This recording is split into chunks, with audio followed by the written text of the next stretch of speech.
Welcome to PhD with Women on It, Hack the Future. My name is Beata Young, and today's PhD Positivity Hack delivered will be by our guest, Reny Morsch. Topic, Career Change. A pay cut can make you richer. Episode 56 starts here. Let me remind you, this is a grassroots community that focuses on Women on It, an inclusive forum of women in technology, startups, and female leaders who are supported by men as well. And I bring heart to that hustle because empathy is my motto, and empathy is critical when you are changing your career. This is the last episode in the Women History Month, which falls into March, strangely enough. International Women's Day can be every day. We aim to make waves, break the bias, and change the ratio. Use words like hire, promote, pay, raise, bonus, fund, invest in, enrich, give equity, elect, lead, and don't just say it, just do it.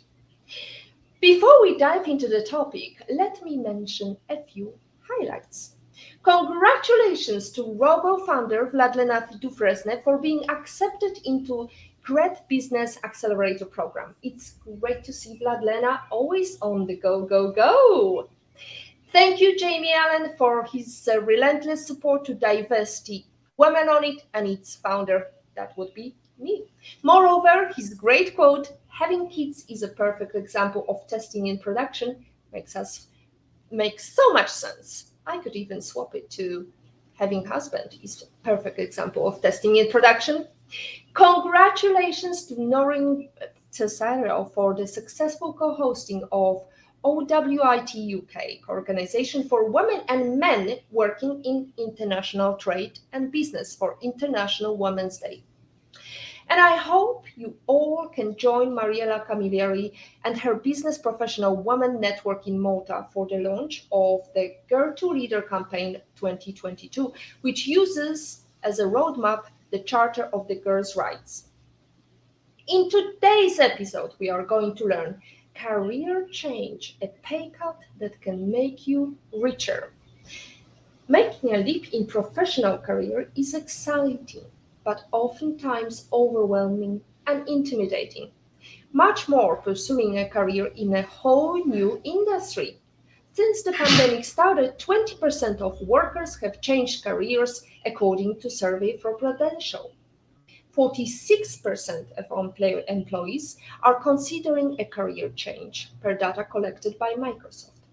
The job list survey reports that most people were happier after they switched careers. Money shouldn't be the only motivator when deciding on a career, and taking a job solely because the pay is appealing can increase the likelihood that the job will not work for you in the long run. Our PhD guest, Reny Morsch, has decided it's time to enter a new career path after 31 years of working in the financial industry. She has been a lover of fashion and costumes since childhood, leading her to take a postgraduate course and eventually graduate with distinction in the theatre costume at the Royal Academy of Dramatic Art in London. She has been working as a costume designer and maker, as well as costume supervisor for theatre and film productions. Reny specializes in corsetry and millinery and is currently working as a milliner for Stephen Jones Millinery Limited and Awon Golding Millinery. She also runs her own label, Rebels and Mavericks, selling bespoke clothing and hats. Join us on a new PhD episode and discuss the important steps and tips that you need to know when making a career change or starting a new career. Reny, let's start with a simple question. Where in the world are you today? It's probably a little less hot as I am at the moment in beautiful by nature Texan Caicos. Hello, Beata, and hello, everybody who's watching us. Yes, I'm currently in Bad Homburg, which is my place of birth. I'm visiting my dad, and it's indeed quite a bit colder here, hence my roll neck jumper. So not beautiful palm trees in the background, just a curtain. So, sorry, that name was Baltonry. Bad It's Homburg. It's a Bad Hamburg. Ah, yeah, but where is that? small town near Frankfurt, Near Germany. Frankfurt, Germany. What a beautiful transition from TCI to Germany. But really, your workshop has place in the center of the universe of fashion. Get the Uh, London look, right? yeah, the center of the universe of fashion, of theater, and I would say nowadays even film productions, because the UK is becoming more and more important in being a location where films are being made. So second to Hollywood, if you want. Huh? Absolutely, Hollywood Hills and all the beautiful of USA. I enjoyed last week. I was in Miami.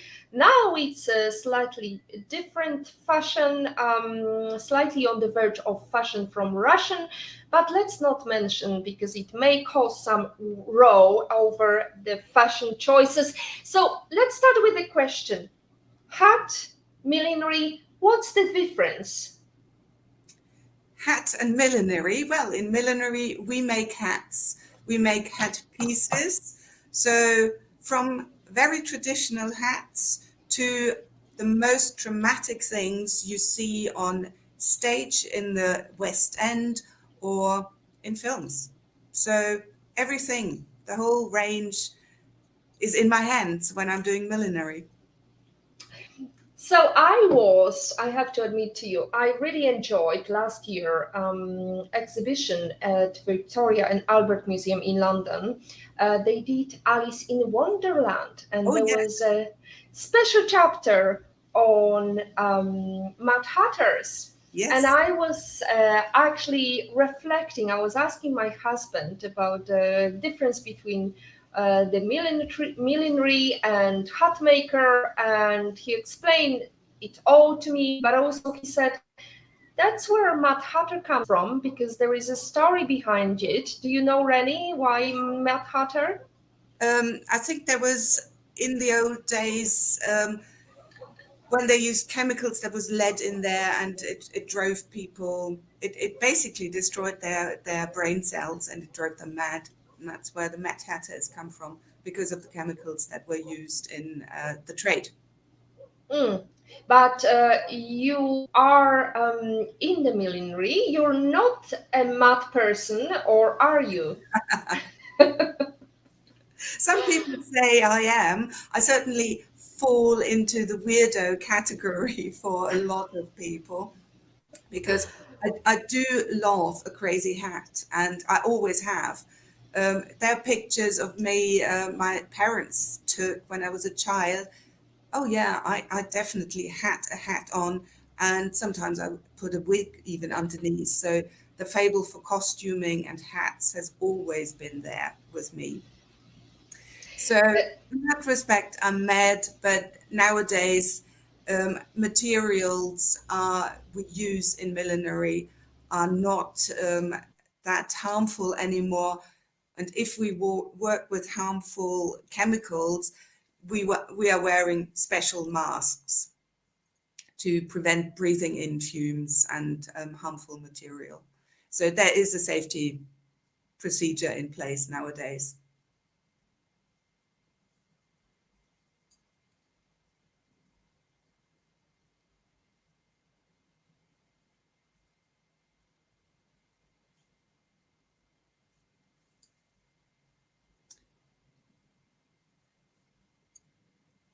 So I think we've lost.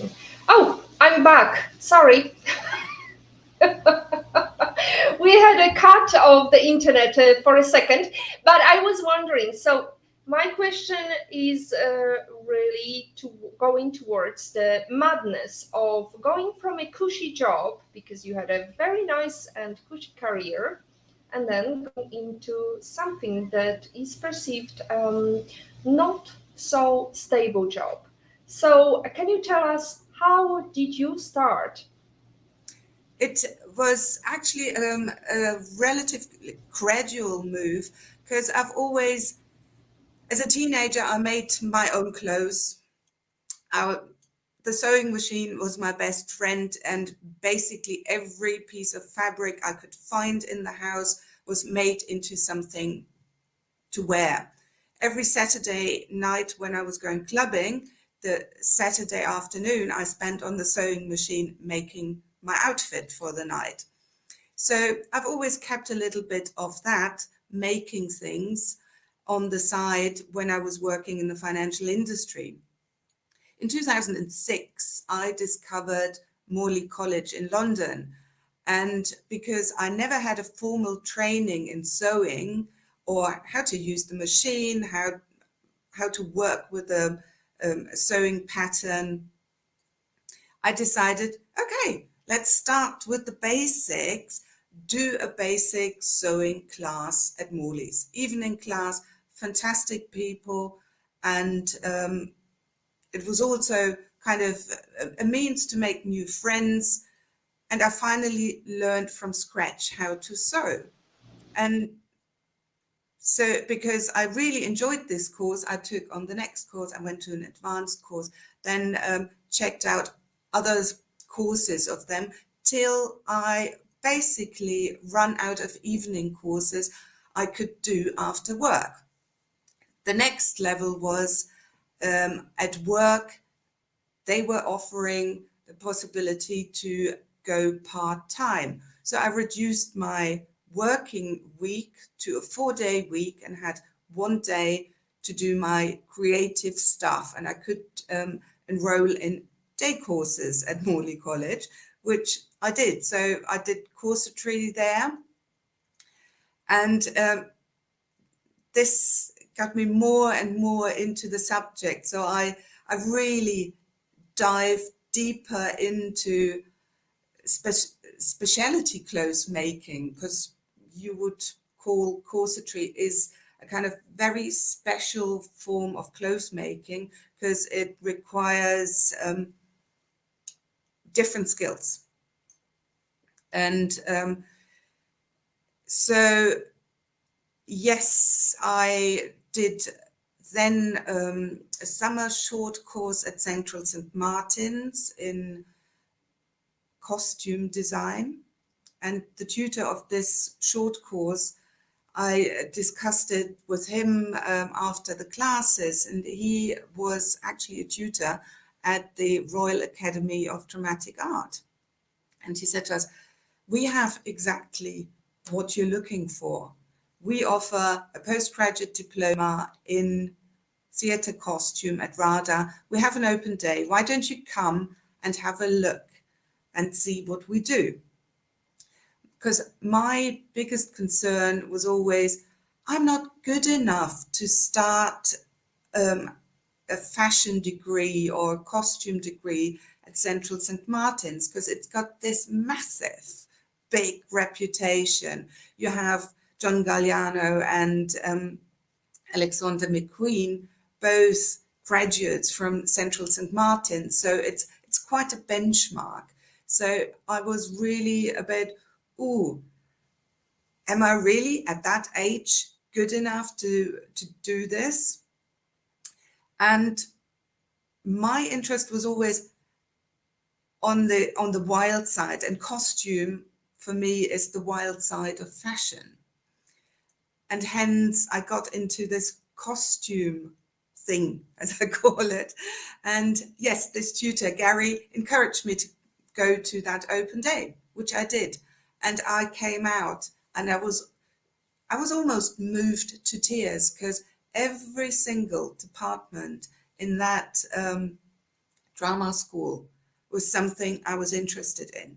So making props, making costumes, scenic art, absolutely fantastic, overwhelming. I came out and this is what I want to do.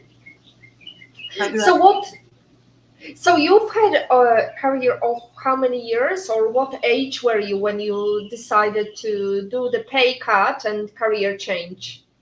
That was the classic turning point, midlife crisis at the age of 50. So Oh, in 2016, in May, I turned 50, and in June, I got the offer. Well, obviously, before that, I applied for one of these places at RADA to study theatre costume. And again, I thought they only take 4 people. And there's always the self-doubt. Am I good enough? Are they going to take me? Why should they take me? mm, Because, yeah, there are a lot of very talented people out there. What can I bring to the table? And Gary, the tutor, actually said to me, you can bring a lot to the table. mm. If you want, I organize you another meeting with the head of costume and just ask her any question. And she also said, yeah, what you did in your previous job, the business development, you have project management skills, you have budgeting skills, um, time management, you know the basics and the very important basics of how to run a costume department in a theater, because these skills are all necessary for that. It's not just the creativity, the ideas of a costume or the skills to make the costume. It's also this, what I call admin behind it, that is important. So Mm. this gave me, this really encouraged me to, yes, give it a go. Let's see, let's apply and see where I get from there. And That's That's amazing, Rennie story, because but it also reminds me so many other women, and the story of Cindy Gallop meeting some woman who said, "Well, I would like to apply for that job, but do you think I could do it? I mean, do you think I'm qualified?" And she said, "Oh my God, just do it, because you've done so much, and we still like to validate whether we are worthy of attention, whether we have it." So it reminds me the story of so many women who just don't feel the courage of going and applying for whatever they feel they would love to do.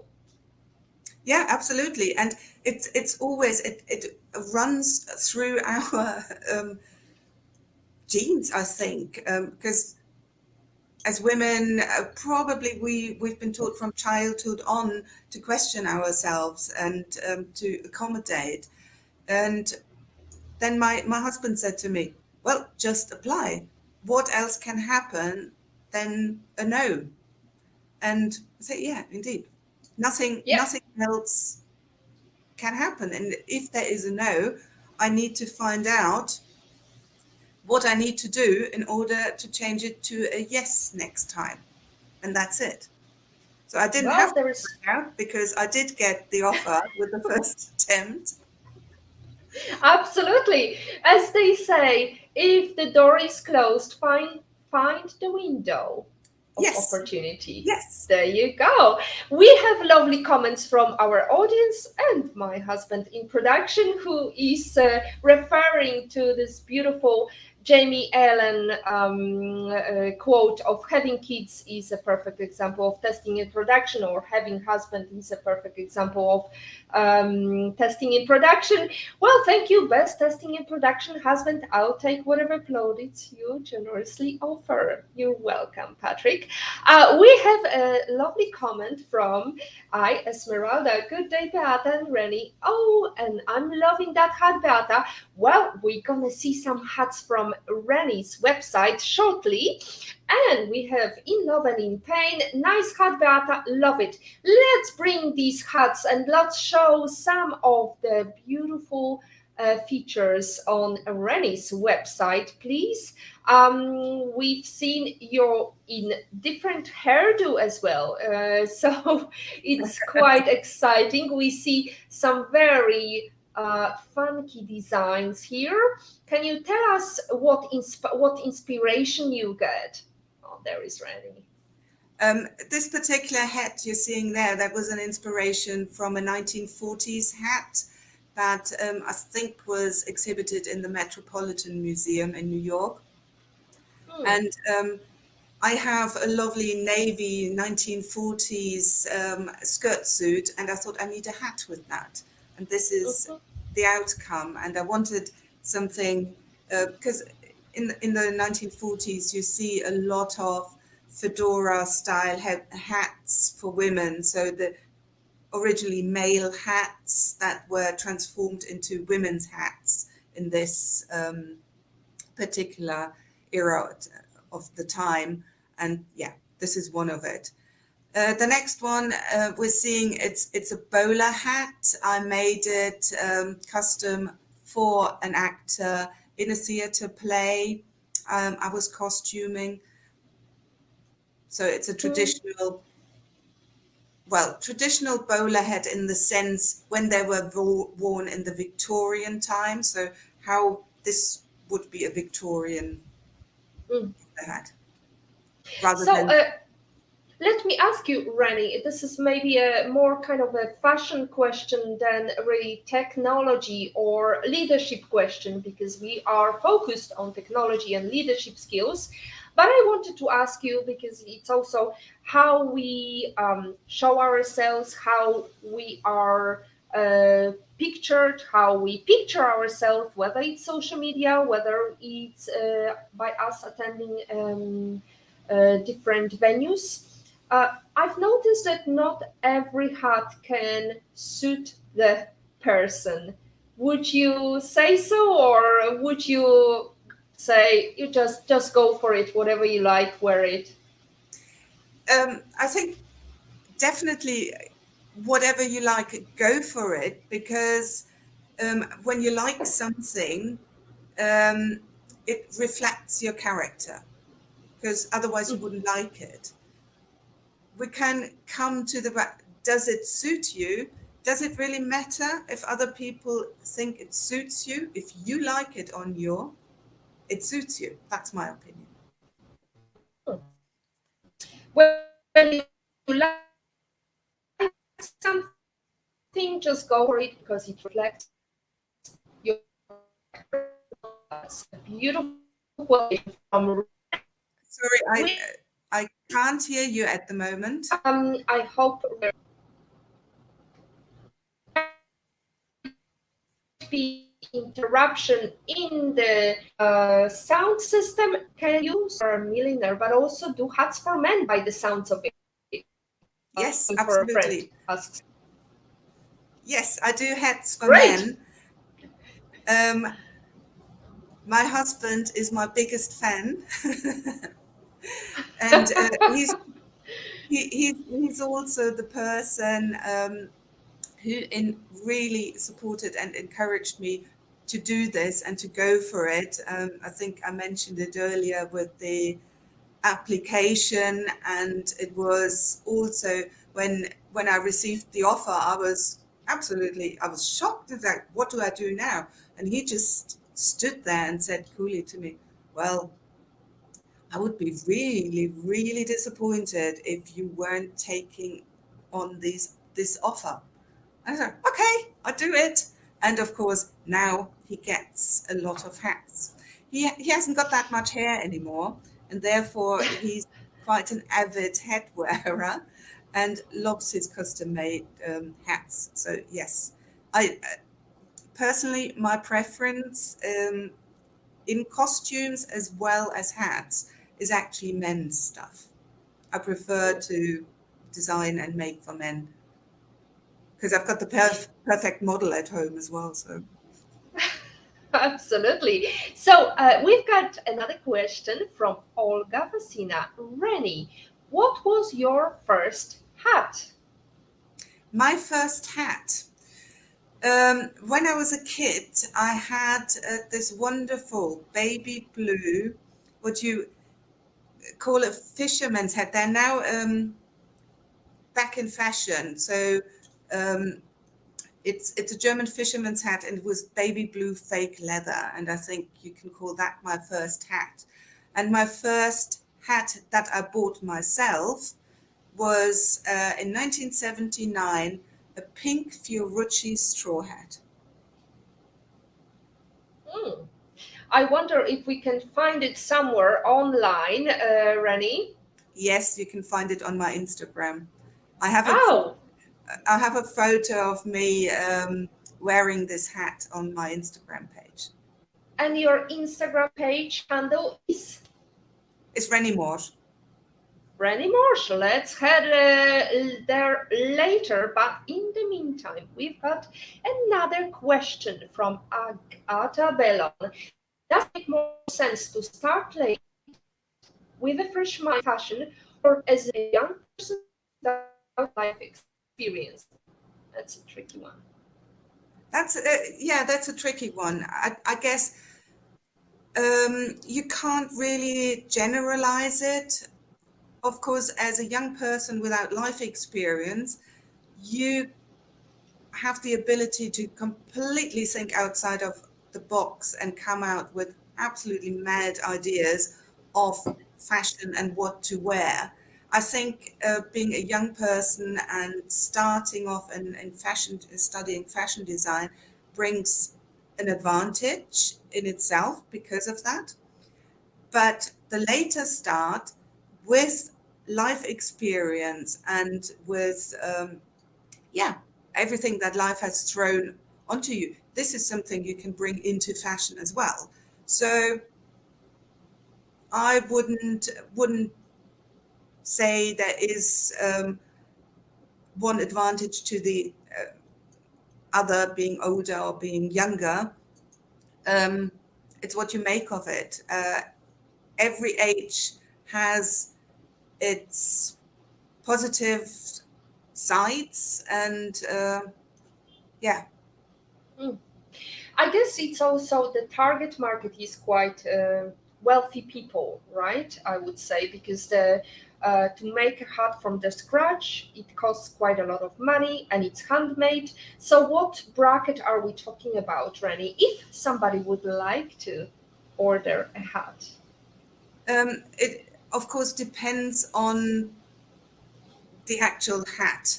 If you go, for example, for a felt hat for a man, I would say you start at around £200 for a simple one, and of course there is no limit to the upside.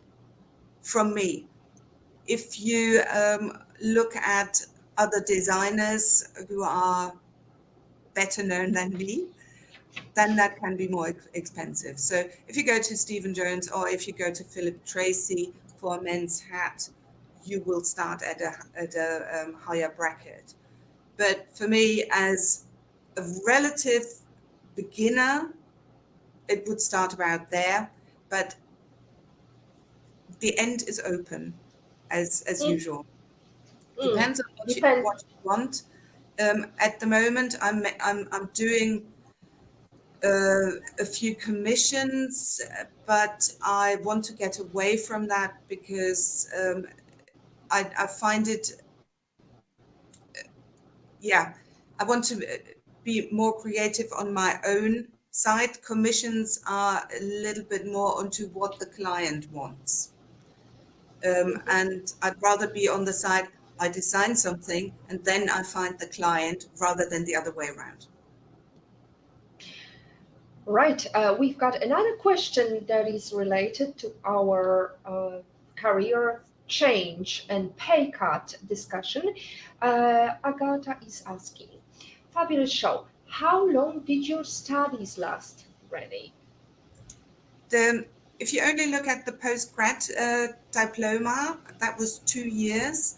But of course, you have to factor in the evening courses I did in preparation to be able to do this course and bring in some skills, because you don't, in a postgrad course, you don't start from scratch. It's in the word postgrad. So you have some experience already. After this course, after the 2 years, I then did some more courses in millinery for another year, because I decided I want to specialize a little bit more in millinery. So that's, you can say, a total of 3 years. But of course, during that year, I've been doing millinery courses because that was on a part-time basis as well. I was already working in some costume jobs. Mm. Olga has got another question. Hats used to be such a feature of everyday life. Do you wear a hat or hats every day, Reny? And what should we wear these days? I wear a hat most days. Usually when I go out, I put on a hat. And these hats are most of the time berets, soft hats, because they're easy to put on, they're easy to put in a bag, because nowadays you're not sitting in a restaurant anymore wearing a hat. You take your hat off, and then if you're wearing a big hat, it's the question of where do you put it. In the past, when hats were still a staple of everyday life, like in the 50s, 60s, and I think they ceased to be popular starting in the 60s as an everyday thing. You had hat racks in restaurants. You could, for men mostly, because men were the ones who took off the hat in the restaurant, whereas women left their hats on. It's usually a question of practicality. Of course, ascot is a thing I love, and yes, I wear a hat, and I hope that I manage to wear quite a spectacular hat every time I go to ascot. I managed once to get onto the Evening Standard always takes photos of ladies' days hats, and I was on there once, so I call that a big success. Hmm. Fabulous. Tell us about that. How did that happen and what was the hat that they featured? It was it was actually a hat a friend of mine made, and it was made out of a French cheese box. You know, you have these very thin wood veneer boxes for camembert, and it was one of this, and had two little mice sitting on this cheese box, and of course decorated with a bit of glitter, a bit of some flowers, and safety pins, because it was a very punky hat. And it happened, we were all meeting in Waterloo Station underneath the big clock to go together to Escott. And that's where the photographer and the reporter of the Evening Standard spotted us and asked whether they could take a photo of me wearing that hat. That's an amazing story, and that's how you made a name for yourself. So, of course, these moments of glory are quite rare. How do you sustain yourself? How do you keep yourself motivated, especially in the times of COVID, I wonder? Because you started in 2016. Yeah, COVID was quite a problem. I was working for Stephen Jones. I'm still working for Stephen Jones, but I started there before COVID, and luckily I got furloughed, so it wasn't so much a problem of loss of income. But of course, the motivation during lockdown, we had quite a funny thing going with a group of friends. We had a costume challenge. So when other people did pub quizzes, we had a costume challenge where we set a theme where everybody had to make costumes. It started off with the silly idea of, oh, let's have some drinks over Zoom, but we dress up a little bit. Oh, we dress up Tudor style. Oh, who's up for that?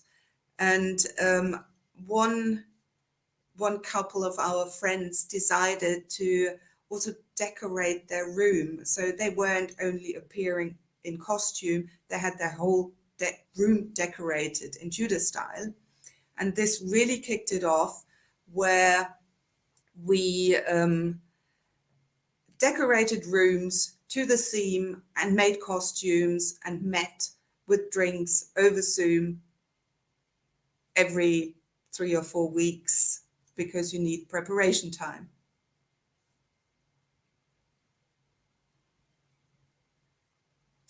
Again, I lost your... Yes, you lost my voice because I muted myself when I was drinking some icy water. We are just scrolling through some of the work you did during lockdown and after lockdown. I guess it's not as difficult as it used to be. We can start enjoying our social life, and you can post some interesting new hats design. So. Really, going back to the beginning of your career as a milliner or hat maker, you told us about the fact that the price range is quite high for average, let's say, person working, not working in banking, for example, or finance, as your case was. So, how did you start the pricing process? How do you um, actually check how much you spend versus how much the material cost, and how do you apply prices? Of course, I have my cost of material, and I basically take the time, how long it takes me to make a hat. I give myself an hourly wage for that, and then I multiply the outcome to the final price. It should normally contain also my fixed costs of studio rent, electricity, and that. But as my studio is in the loft, I don't factor that in. But for someone who has got a rented studio, that is also something that should be in the price. But it's my hourly wage plus material and then a multiplying factor. Right. So you've been in the business for 6 years now. Is that correct? Well, that's including studies. So I started the course in 2016 and graduated in 2018. So I'd say in the business for 4 years, 3.5, as Plus we're minus. just in the beginning. Mm. Yes. Beautiful. So you definitely need a support system. You need a husband who believes in you, or whoever in your family, in your circle, believes in you, to enhance that self-belief in your ability to deliver. Now, let's go into your website with a beautiful blue hair. Can you make an order on your website? There is a contact sheet, because I haven't got a collection on the website. It's not an e-commerce. There's a contact sheet where people can get in touch and ask for commissions. I have not yet built a collection. I'm thinking about that, and again, I want to start with a men's collection of hats. But I also have an Etsy shop which is called Rebels and Mavericks, like Mhm. my brand. And this Etsy shop is closed at the moment because my business I had on the shop was mainly with the EU, and Brexit has put full brakes on it. It has been an absolute and utter nightmare, and therefore I have closed the shop. And I'm now rethinking of what I'm doing in the future, and it's probably not going to be on Etsy, but an own website, Shopify supported around that. But first of all, I'm going to work on a collection, and because I want to tell a bit of a story with a brand. I want to have this brand identity, and this is something that needs time to develop. Mm. And yeah, Thinking process. yeah, Well, we definitely recommend you our previous show with Tamika Bikam. We were talking about personal brand, but also a couple of shows ago, we were also talking about branding of your business. So, Rebels and Mavericks are coming back to Etsy or whichever platform we may see you on, Reny Morsch. Let's go to back to the topic of the pay cut that can make you richer. Which areas of your life did this pay cut make you richer? oh, definitely self-esteem, satisfaction with what I'm doing, finally being able to actually live out my creativity. Uh, Financial industry, yes, I had fantastic jobs. I had nice pay coming in. I've met great people, and now I have shifted levels. I have met people I admired as a teenager, because Stephen Jones, for example, he was in a group called, well, group of people that is now known as the Blitz Kids, the New Romantics. I was a massive fan, and I was, as a teenager, part of the Frankfurt New Romantics, if you can make the comparison. So Mm. I admired these people from this group. Now I'm working for them, and for me, this is absolute. I love it. I enjoy it. I have met super interesting people. I have made so many connections. It's yeah, I don't know how to explain it. I'm basically going from one excitement to the next excitement, and this is not the kind of excitement that I had when I was working in the financial industry, because there was the excitement on payday. Here I've got the excitement actually when I go to work, when I'm meeting people after work, when I'm networking. That's the wow, not the paycheck. I can definitely say that. I still need the support of my husband. And this is also the thing for making a career change from a well paid job. Of course, I saved for that, because this had been in the back of my mind for a long, long time, basically since I left school. My goal was, this is what I'm saving for, and this is what I want to do, because I knew I needed money for that, because it takes time to actually generate a livable income out of this. So So, Rennie, so you said it wasn't like a career change, immediate career change. You had it at the back of your mind. You had prepared for that. There were some obstacles in the process, like nobody knew about pandemic happening, but you are here for the long run. And that's something that fascinates me because it definitely requires a lot of stamina. And I have to say, you're talking about people you admire.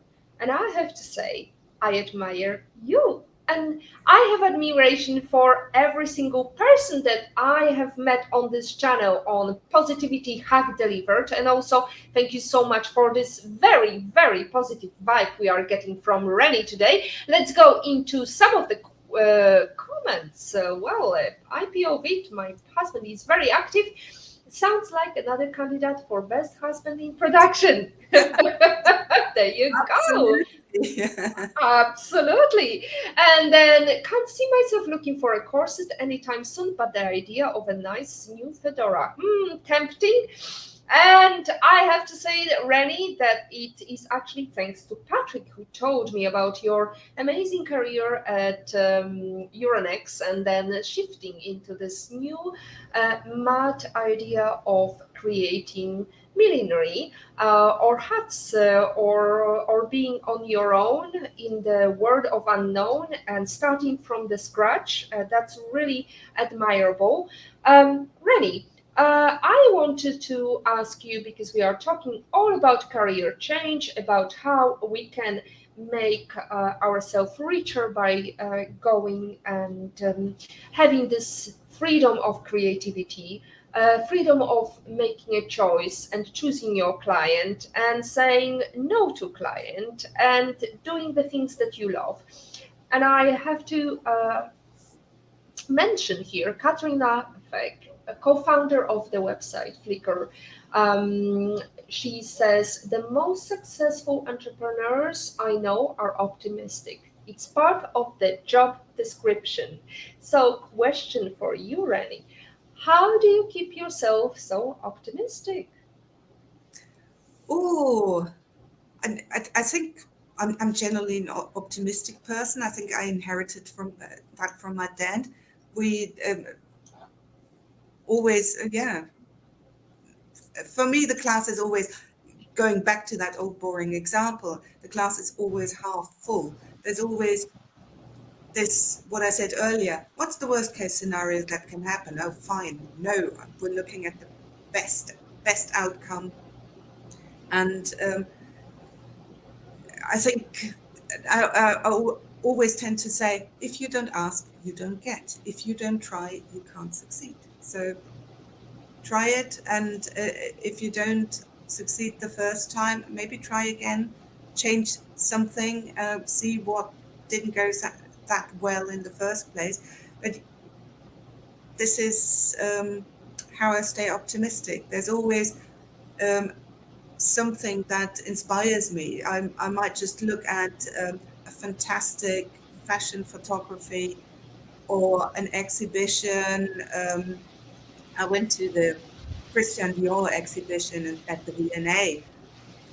Again, that was something. Oh my God, so inspiring. I tend to come out of these things with thousands of ideas and a real buzz that I get from it. And this is what motivates me the whole time.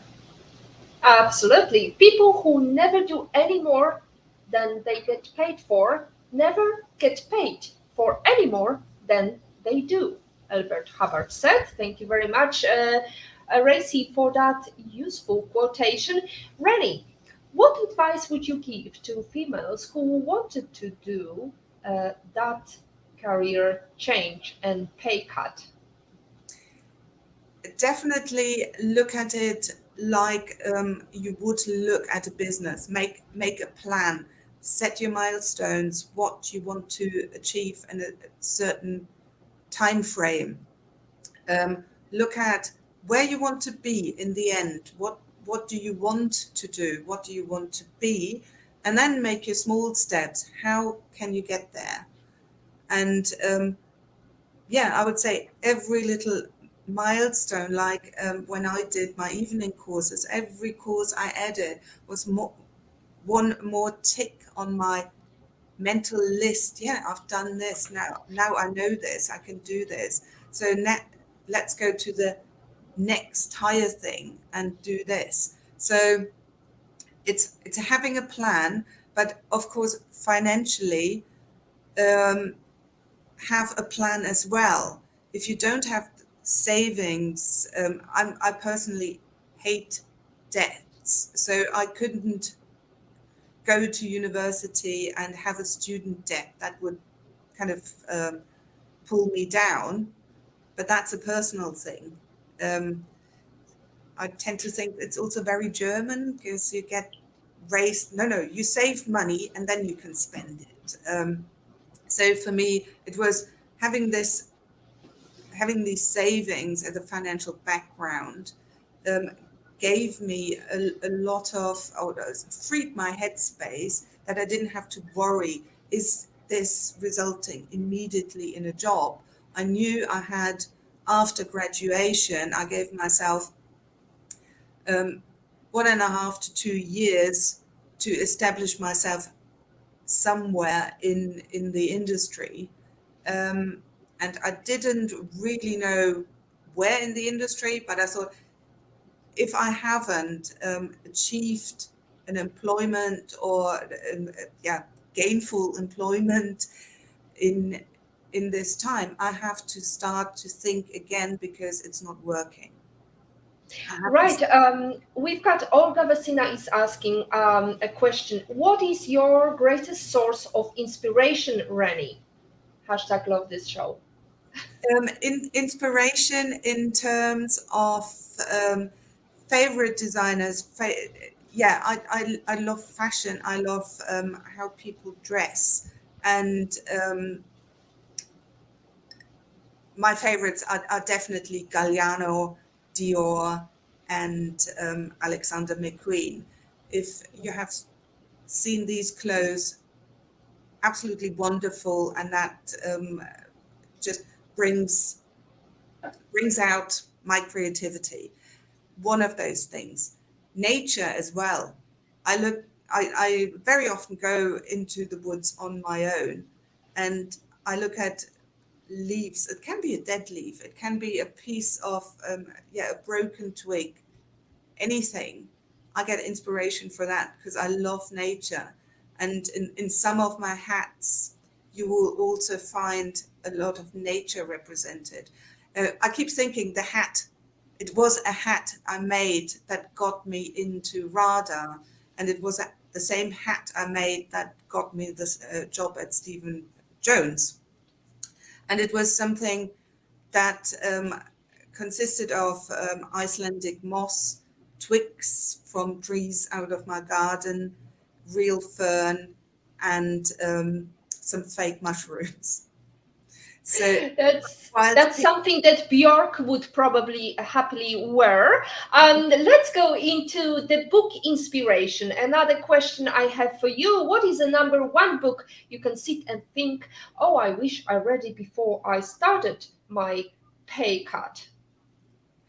There is actually no book I wish I read before. I can tell you the book that really gave me the kick to do it, and that was Viv Albertine's biography. Viv Albertine is a member of the Slits, which was one of the early all-girl punk groups. And I found her biography absolutely inspirational, and this is the book I would choose. Oh, if I should have read that book long before, because it would have probably started my career change a bit earlier. Beautiful. Reny, are you working on any exciting new projects right now?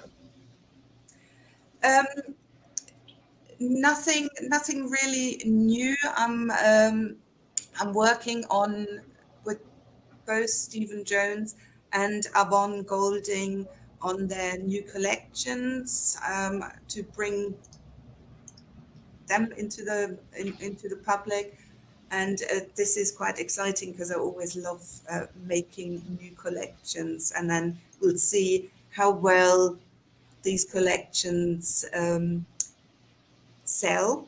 So if there are any viewers here who need a hat for Ascot or any other occasion in the summer, have a look. We'll definitely share your show and also share your very important quote, which is a life lesson quote. If you could tell us, how did it impact you in your career or in your life? Yeah, I think I mentioned my life lesson quote: "If you don't ask, you don't get." And Mm. this has always been the thing in everything I did. I just thought, yeah, well, let's go and ask. You might get it, and it was like that in. Oh God, I have to think of the year. It's such a long time ago. Yeah, when I was doing my banking apprenticeship, and there was this foreign exchange trader in Germany talking about how they are looking for trainees to become FX traders after the apprenticeship and we should apply. In the German language, you distinguish between a male and a female, and he was only talking about male. So I asked him, well, is it open for female? Because you're only talking about males here. And he said, yeah, of course, open to everyone. And I said, okay, I'm going to apply for it. I was the only woman who applied. I got it.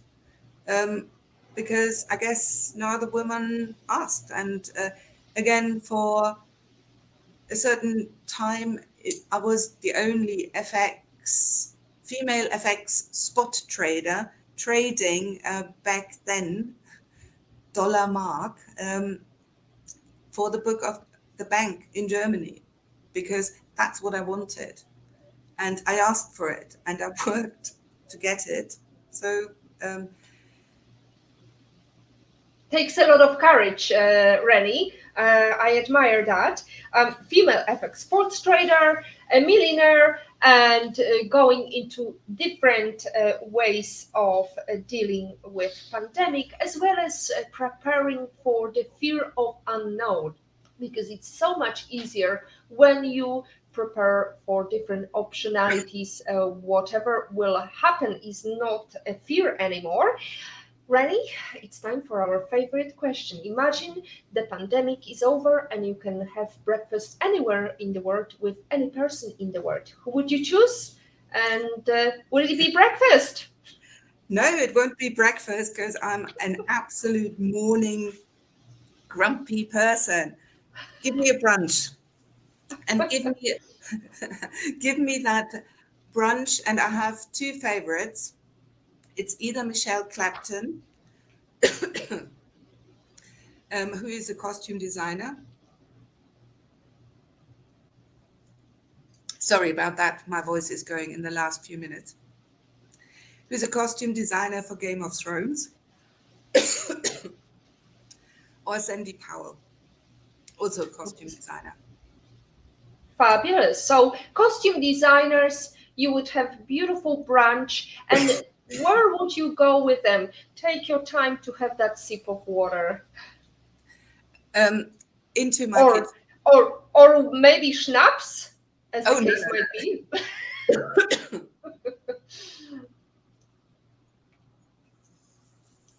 No, I think that brunch would be in my kitchen because that's a really comfy place. And that's where you can have a proper conversation and you can go as long as you like. So the brunch would be cooked by you?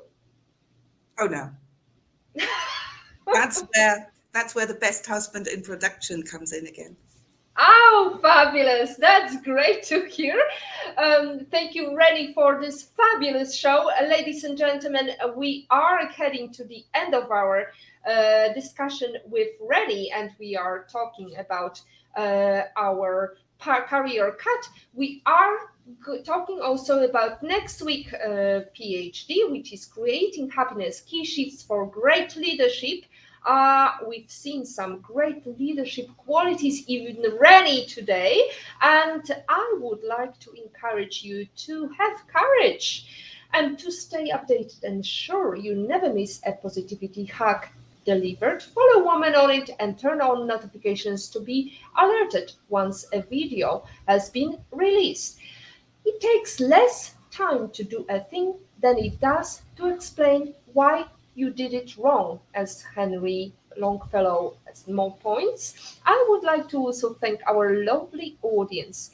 Patrick Young, I Esmeralda, In Love and in Pain, Olga Vasina and Agata Bellon were very sweetly commenting and adding a little bit of insights and great discussion into today's show. Thank you very much, Reny. Have a great day and see you next week. Thank you very much, Beata and team, for this lovely opportunity. It was nice talking to you and have a wonderful evening.